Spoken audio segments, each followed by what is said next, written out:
Karibuni katika Chef Sadam Kenya, na hivi leo tunafanya maandalizi ya githeri. Niko na githeri changu hichi, niko na dania, vile vile niko na viazi vya kawaida, niko na vitunguu maji ambavyo nishavikata, niko na karoti ambazo pia nishazikata, na mwisho kabisa niko na tomato zangu hizo ambazo nimetumia tomato 2.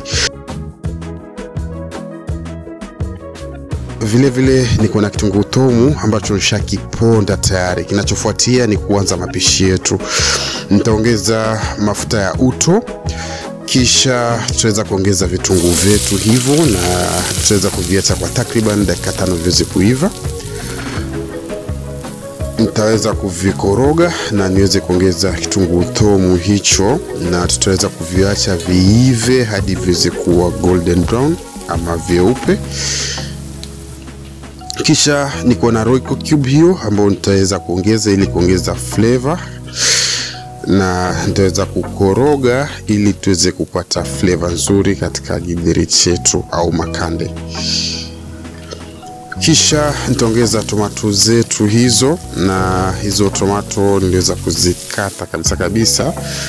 Nitaweza kuchanganya na niweze kuzipatia dakika 2 hadi 3 ziweze kuiva. Nitaongeza tomato paste ambayo hiyo nishaongeza. Kisha tuweze kuongeza viazi vyetu baada ya ile tomato paste kuweza kuiva, na nitaweza kuongeza na karoti kabisa.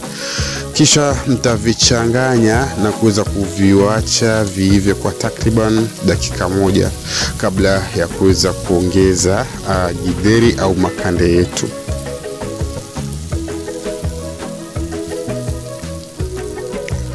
Tutaongeza githeri au makande yetu, na githeri hiki nimeweza kutumia mahindi mepesi yale mabichi.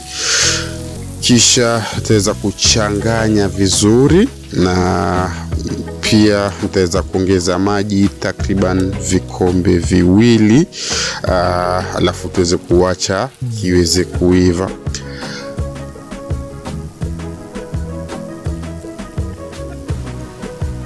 Kabla ya kufunika, nitaongeza zile dania zetu ambazo tulikuwa tushazikata, na tutazifunika kwa takriban nusu saa.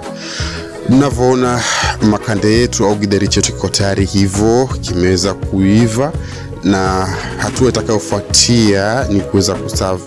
Ikiwa ni mgeni katika channel hii, tafadhali bonyeza subscribe, like na acha comments, na nadhani tutaweza kupatana katika video zitakazofuata. Nitaweza kuserve githeri changu au makande yangu hayo, na mimi hupenda pamoja na maembe ambao ni yako na ubichi kidogo. Vile vile kuna avocado hizo, japo zilikuwa zimeiva kabisa kwa kuwa ni msimu huku, na mwisho kabisa kuna hiyo kachumbari, japo siwezi kuita kachumbari, ni tomato, tuna vitunguu na chumvi na pilipili. Shukran, na tuweze kupatana katika video zitakazofuata.